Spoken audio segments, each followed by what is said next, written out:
This shocking story begins by showing an isolated island, which is home to numerous caves. Because of this, many researchers and archaeologists frequently visit the island to conduct their studies. One such group of researchers is seen exploring the depths of these caves. As they venture inside, they come across strange carvings on the walls. The carvings appear to be extremely ancient, and the researchers immediately recognize them as valuable antique artifacts. Among the group, an elderly archaeologist decides to explore further. As he moves deeper inside, he notices bizarre symbols engraved on the ground. These symbols are written in an unknown language that none of them can decipher. Upon closer inspection, the elderly archaeologist realizes that the carvings depict demonic figures. He quickly associates these images with the legend of a terrifying evil entity known as Pan, a dangerous devil whose image was often depicted in a similar way. According to the archaeologist, Pan possesses the power to transport people into an unimaginable world, one beyond human comprehension. This malevolent entity is said to dwell beneath the water, and anyone who has ever encountered it has never survived. After thoroughly analyzing the cave's details, the researchers realize that the information inscribed there could be used to create a game. The elderly archaeologist suggests that they develop a game based on these ancient symbols, a game so realistic and terrifying that it would bring demons into the real world. He believes that no such game exists on the market, and they could become its first creators, making an immense profit. However, one of the archaeologists, named Nick, is deeply disturbed by this discovery. He immediately informs the head of his organization. Upon hearing this, the organization's leader orders Nick to stop everyone from proceeding further until he arrives at the island himself. A few hours later, the head of the organization reaches the island with his team. But as soon as he arrives, he is horrified. The elderly archaeologist has been brutally killed, and one of the women accompanying them has also been murdered. As the head moves toward the cave, Nick suddenly appears before him. His behavior has drastically changed, he looks extremely serious, and his entire body is covered in blood. When the head questions him, Nick coldly states that the game is far too dangerous to be created. As soon as we started the devil's game, we all lost control. It was as if something had taken over our minds, forcing us to turn against each other. One by one, we attacked and killed each other, until in the end, no one survived. Nick was now desperately warning his boss, urging him not to explore the game further. He called it a cursed game, one capable of bringing demons into the real world. But the company's head had no interest in stopping. All he cared about was launching the game to the public and making a huge profit. Realizing that his boss wouldn't listen, Nick pulled out a gun and shot him dead on the spot. But the very next moment, he turned the gun on himself and pulled the trigger. He wanted to make sure that no one else would ever learn about this game. He wanted it to remain buried forever in the depths of the island's caves. Since very few people knew about this horrifying incident, the secret remained undiscovered. Months later, the scene shifts forward a few months, introducing Anthony and Erica, a couple traveling to meet Anthony's uncle. His uncle's farmhouse is located on the very same island where the terrifying events had taken place. Anthony and Erica weren't alone, they were accompanied by a group of friends, all couples, who had planned a vacation together. Their friends included Trent and Kathy, Josh and Annie, Robert and Veronica, and Rick, a pilot friend who was joining them later. They were all school friends, reuniting after a long time, excited to spend their vacation together. Meeting the tour guide. Upon arriving, the group visited Pete, a local tour guide. As they sat in his house, Pete started telling them mysterious stories about the island. He spoke of a family that had once come to this island for a vacation, but they were brutally murdered. Pete then shared something even more disturbing. His parents had warned him about ancient caves hidden on the island, where evil spirits were said to reside. He claimed that if anyone ever came into contact with these demonic entities, they would never leave alive. Although Pete was clearly trying to scare them, none of the friends took his warnings seriously. Instead, they all laughed it off and decided to focus on enjoying their time together. After all, they had finally reunited after so many years. It was their moment to celebrate. Little did they know, something far more sinister was awaiting them on that island. Suddenly, the electricity went out in the apartment, throwing everything into darkness. Anthony decided to investigate, trying to figure out what was wrong. As he moved around, he started hearing strange noises coming from the basement. Curious and a little uneasy, he made his way down the stairs. But just as he stepped on one of the wooden stairs, it collapsed beneath him, nearly making him fall. Regaining his balance, his eyes were suddenly drawn to something unusual on the wall, a wooden panel, seemingly covering something hidden behind it. Intrigued, Anthony removed the wooden panel. As soon as he did, he found a small, old knife and an odd-looking box. Hearing Anthony call out, the rest of the group rushed down to see what he had found. Together, they pulled out the mysterious box and carried it upstairs. The devil's game resurfaces. As they placed the box in the center of the room and opened it, a shocking revelation awaited them. Inside lay the same game that had been mentioned at the beginning of this story, the cursed devil's game, responsible for the deaths of so many archaeologists. Inside the box, they also found old photographs, one of Nick and the elderly archaeologist who had first discovered the game. The images showed them before they had played it, and before they had met their gruesome fate. However, Anthony's friends had no idea about the game's dark history. Instead of fear, they were thrilled at the idea of playing such a unique and ancient game. Ignoring all warnings, they decided to play it, thinking it would be a fun and exciting experience. The game begins.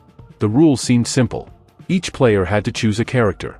There were 2 dice, players would roll them and move their characters forward. After moving, they had to pick a card and follow whatever was written on it. Since the instructions seemed easy enough, everyone was excited.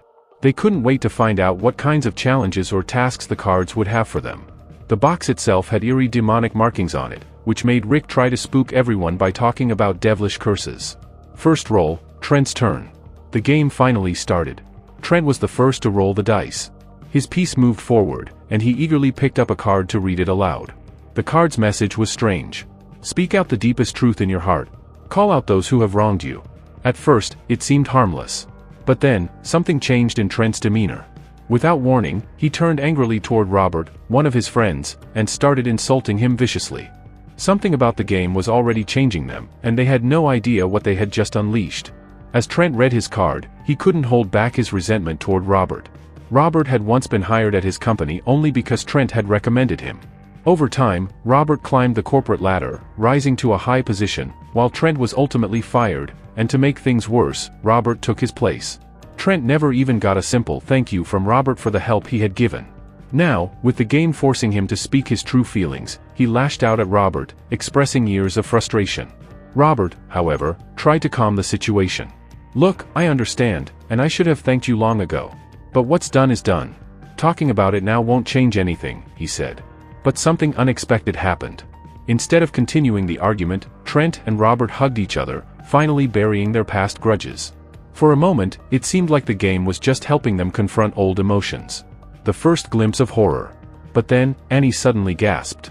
Her eyes widened in terror as she stared at Trent.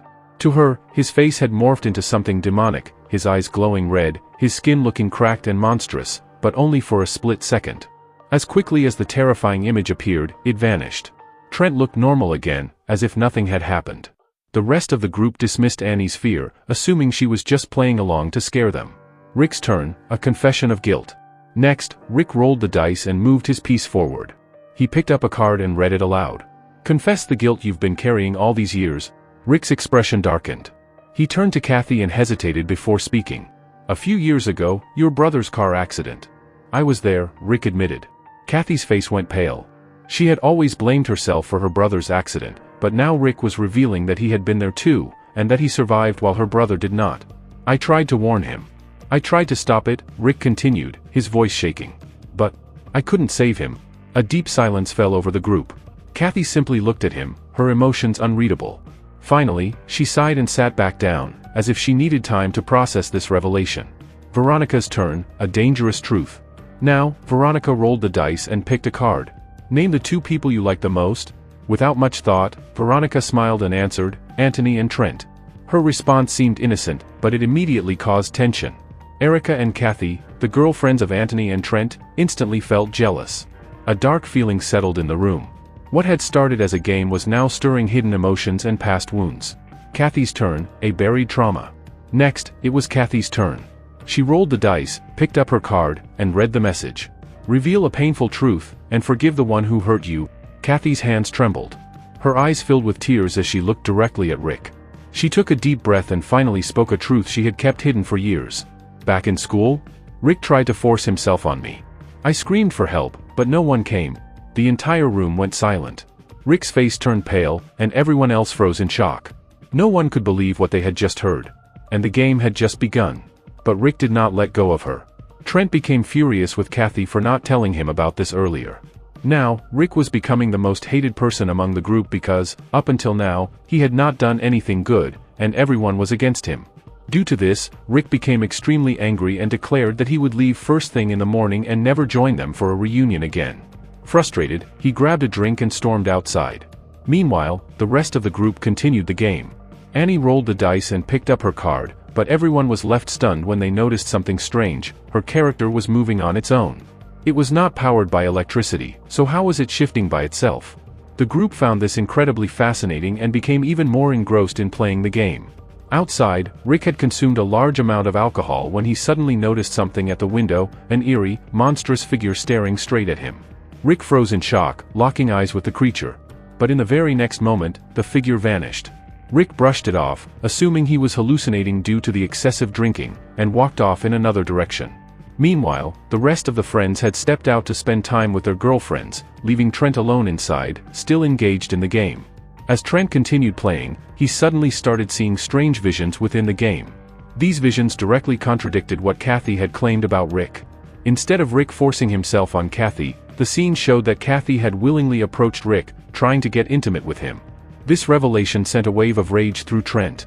As he processed this shocking truth, another vision appeared. It showed Robert, his colleague from work, deliberately swapping Trent's original presentation with a false one, leading to Trent's downfall at the company. Robert had done all of this just to take Trent's position. Trent's mind was completely unhinged, everything was turning against him. Enraged, he stormed toward Robert and started beating him brutally. Dragging him outside, Trent struck Robert's head with a heavy blow, knocking him unconscious. When Robert finally regained consciousness, he found himself in the basement. Right beside him stood Trent, but something was horrifyingly wrong. Trent's eyes had turned pitch black, as if something had possessed him, controlling his every action. With an eerie voice, Trent accused Robert of changing his presentation just to steal his managerial position. Robert, in complete denial, refused to accept the accusation. But Trent wasn't willing to listen. Without hesitation, he grabbed a screwdriver and stabbed Robert in the stomach. He even yanked out some of Robert's teeth, torturing him mercilessly. Finally, under excruciating pain, Robert admitted his wrongdoing, begging for forgiveness and pleading to be set free. However, Trent was beyond reasoning now. Completely overtaken by the dark force, he picked up a chainsaw, revved it up, and, without a second thought, sliced Robert in half. Blood splattered everywhere. Robert was dead. Meanwhile, the rest of the group was enjoying themselves, completely oblivious to the terrifying events unfolding. They were having fun in a nearby lake, laughing and playing in the water. Anthony, who had been underwater, resurfaced and sat on the shore, watching his friends. But suddenly, a horrifying sight emerged from beneath the water. An eerie, clawed hand reached up and grabbed Annie's leg. Annie let out a blood-curdling scream, thrashing in panic as the unseen force pulled her down. The others quickly rushed to her aid, managing to drag her out of the water. But when Anthony looked at her leg, his face turned pale. It had a deep, vicious wound, and blood was gushing out rapidly. Realizing the urgency, Anthony decided to take Annie back to the house to treat her wound. Annie's boyfriend, Josh, insisted on going with them, not wanting to leave her side. But Anthony shook his head. Her injury is severe. We don't have time to waste. I need to treat it immediately. Unbeknownst to them, the true horror had only just begun. Anthony carried Josh's girlfriend, Annie, back inside the apartment, laying her down carefully to treat her wound. Meanwhile, Josh and Erica, who had been in the water, stepped out and made their way toward the apartment as well. But as Josh entered, he noticed something strange. Anthony and Annie were alone together in the room with the door closed. Suspicion immediately clouded Josh's mind. As soon as Anthony stepped out, Josh confronted him. What were you two doing alone in that room? If you were treating her, all the medical supplies were outside. Anthony chuckled, shaking his head. Don't be ridiculous, Josh. I was only helping Annie. She's fine now, I dressed her wound, that's all. But even after Anthony's reassurance, Josh couldn't shake off his doubts. Angrily, he marched straight to Annie and demanded, "Tell me, what were you both doing in that locked room?" Annie, shocked and furious, felt betrayed by Josh's lack of trust. Her face twisted in anger as she ripped off the ring Josh had given her and hurled it outside. Josh was devastated. That ring meant everything to him. Without wasting a second, he rushed out to search for it in the darkness. Meanwhile, Erica approached Anthony, her face pale and disturbed. "Anthony, when we were in the water, Josh was acting strange. He tried to touch me inappropriately." Anthony's expression darkened instantly. His blood boiled with rage. Without a second thought, he stormed outside, determined to confront Josh. The two men clashed violently in the open, throwing punches and grappling furiously. But then, something horrifying happened. Josh's eyes turned completely black, just like Trent's had earlier. His movements became erratic, unnatural, as if he were possessed by some dark force. With terrifying speed, Josh grabbed a weapon and lunged at Anthony, aiming to kill him. But Anthony, acting on pure instinct, snatched up another weapon and struck Josh hard across the face. The impact was brutal. Josh collapsed instantly, blood pooling around his lifeless body. Anthony stood frozen, his hands trembling. He had killed Josh. His mind reeled. Had he really just done that? He had only been trying to protect himself, but was that really the truth? Meanwhile, inside the apartment, Veronica stepped out of the bathroom, feeling refreshed after washing up. But as she walked into the living area, she came to a horrifying stop. Right in front of her, Annie and Erica sat motionless, staring at her. Their eyes had turned completely black. As Veronica stood frozen, Annie and Erica took slow, menacing steps toward her, clutching sharp weapons in their hands. "You like our boyfriends, don't you?" Annie hissed, her voice eerily distorted. "That's why we're here, to make you pay." Veronica's heart pounded wildly. Terror surged through her veins as she realized they weren't just threatening her, they were going to kill her. Without a second thought, she spun around and bolted toward the main hall, screaming for help. The noise jolted Kathy awake. She had been fast asleep, but Veronica's frantic screams forced her eyes open. Dazed and alarmed, she got up and stepped out of her room, only to freeze in horror. Trent was standing right in front of her. His blackened eyes were devoid of humanity. Blood splattered his body, dripping from his hands like he had just committed something unspeakable. Before Kathy could react, Trent lunged at her. He wasn't her boyfriend anymore. He was a monster, possessed by something far beyond her understanding. Kathy screamed as she dodged his attack, scrambling backward. She knew he wanted to kill her. Not just because of whatever was happening to him, but because she had cheated on him. With Rick. Desperate to survive, Kathy sprinted toward the window, shoving it open with trembling hands. But Trent was right behind her, closing in fast. With no other choice, she flung herself out. The glass shattered as she crashed through it, but as she hit the ground below, a sharp pain tore through her arm.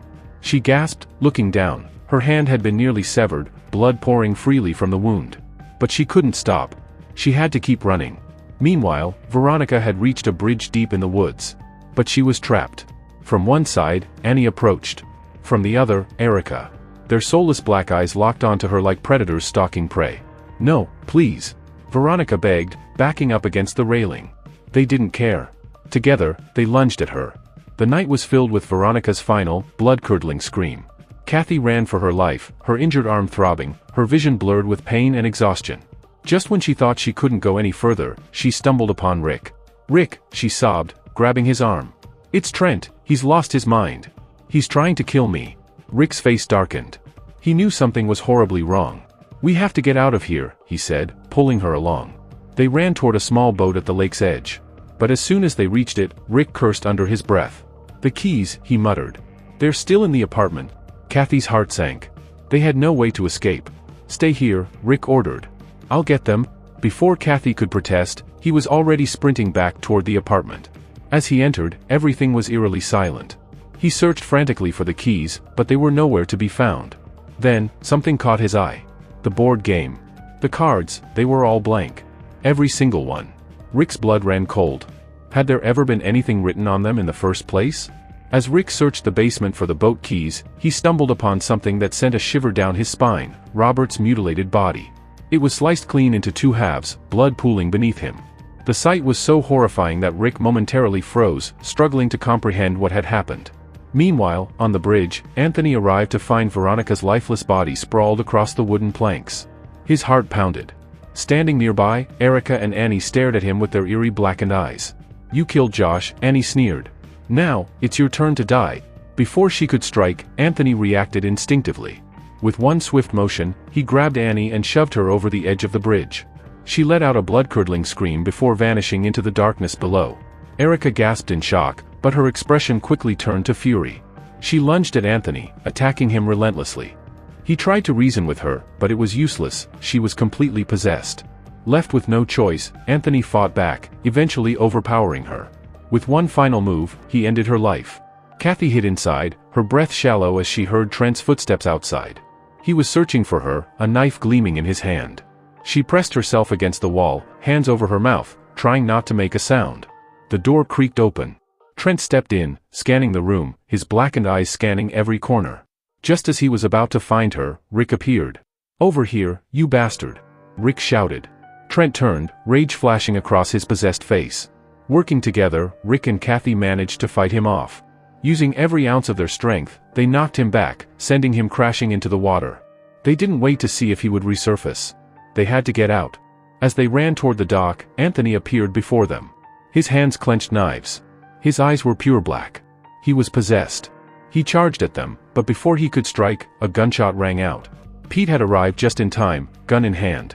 The bullet hit Anthony square in the chest. He staggered, then collapsed. Rick and Kathy gasped, staring at Pete, who was breathing heavily. "We need to get out of here," Pete said. "I only had one bullet left, so you two stay here. I'll take the boat and get help." Rick and Kathy hesitated but nodded. They watched as Pete boarded the boat and started it up, disappearing into the night. They waited in silence, hoping for rescue. A gunshot echoed from the distance. Their hearts stopped.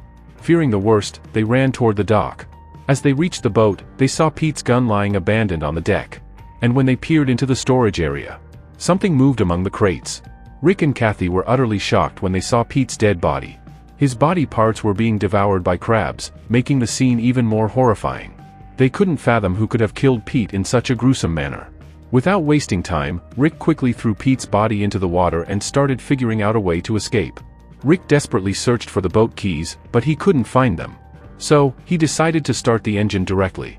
Meanwhile, Kathy had fallen into a deep sleep, and in her sleep, she had a vision, one that took her back to the moment of her brother's accident. In the vision, she saw that Rick was also in the car when the accident happened, but he hadn't suffered severe injuries. When Kathy reached her brother in the vision, she heard his last words before dying. He told Rick, "We had been drinking. I told you we shouldn't drive, but you didn't listen, and now this accident happened." Kathy suddenly realized that Rick had been lying to her all along. It was entirely his fault that her brother had died. Snapping out of her vision, she woke up in a rage and immediately tried to kill Rick. But just at that moment, Trent suddenly emerged from the water, wielding a chainsaw. He was alive, and his eyes were still pitch black, consumed by an unknown dark force. Rick was terrified. In desperation, he pushed Kathy forward as a shield. Trent didn't hesitate. He used his chainsaw to brutally kill Kathy and then threw her body into the water. Now, he turned his full attention toward Rick, advancing toward him with a knife, ready to end his life. But Rick, despite his fear, didn't give up. In a last-ditch effort, he grabbed a fishing hook and struck Trent in the throat. Trent struggled violently, but Rick continued his attack until Trent finally succumbed to his wounds and fell lifelessly into the water. Now, out of all the people who had been part of this terrifying ordeal, Rick was the only survivor. However, at that very moment, Rick's head started throbbing with unbearable pain. He squeezed his eyes shut, and when he reopened them, he found himself back at the table with his friends. They were all still playing the card game, completely unaware of everything that had just happened. It was then that Rick realized that everything he had experienced, the gruesome deaths, the horrifying betrayals, was nothing more than a vivid imagination, a twisted vision in his mind. His head continued to ache, but before he could process everything, Trent picked up a new card and asked Rick, "Do you want your imagination to become real?" The answer had to be given in either yes or no. Rick wanted to say no. He wanted to stop everything before it was too late. But suddenly, against his will, the word yes slipped from his lips. Instantly, Rick's eyes turned pitch black, the same eerie darkness that had possessed the others before. He had become the first victim of the devil's possession. And now, just as his vision had predicted, the gruesome killings were about to begin. The story ends here.